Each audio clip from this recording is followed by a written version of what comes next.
What is up, Evil Dead fans? I do apologize. I've lost my voice when I was cutting metal for a project. There was some coating on there that really screwed me up. I didn't have the right respirator on, so I do have to apologize for that. So what we're looking at right now is the back of the Trick or Treat Studios Evil Dead 2 Necronomicon. Now, I said I wasn't going to resculpt it, but for fuck's sake, you know, I redid the pages and I said, fuck it, we got to do it. We got to make it work.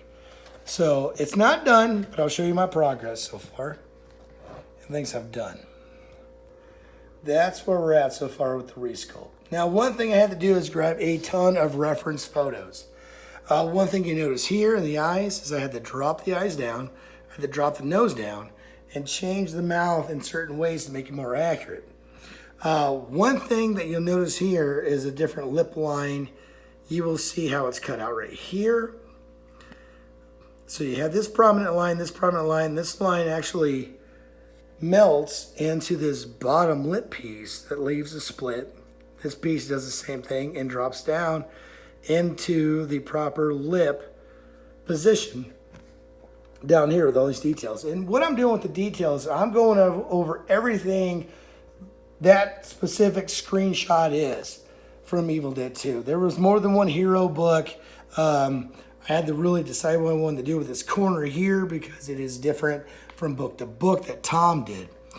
So when I do this, I had to realize the prominence of the mouth, the nose. The nose had to be changed completely, and the eye. Before I get into that, one thing I have to tell you is from here to here is not done.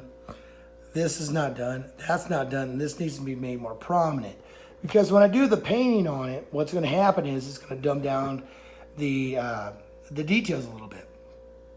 You will see one specific line right up here because this is a thicker line up top that comes across. I have to get the lines coming down and then put in the bigger line up top so it has that melted look that Tom did.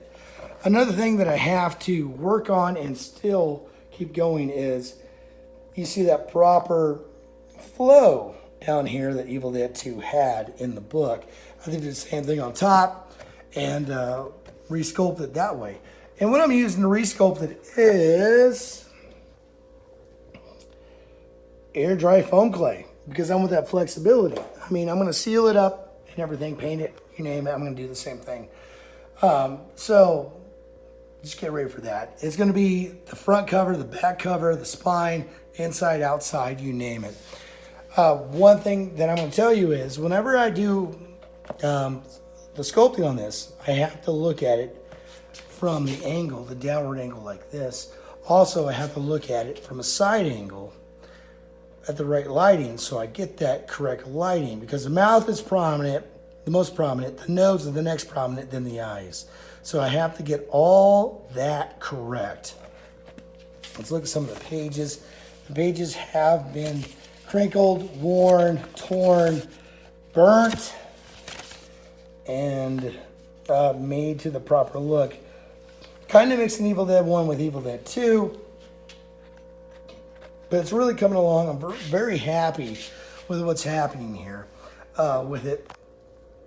I did have to cut the corner down here, to make that right. A lot of people, what they get wrong, like I said, is the lip, the nose. The nose on the totes is completely wrong. The nose had to be brought down in the right position. Same with the eyes. And you might be able to see the old brow line right here, which actually is right here, because it actually is lower versus what Trick or Treat Studios did on their release. So I do a lot of updates on Facebook on Ghost Speeders, Ash vs. Evil Dead, on the progress of this and how to do it. If you guys have any questions or anything like that, let me know. Until next time, you guys stay groovy.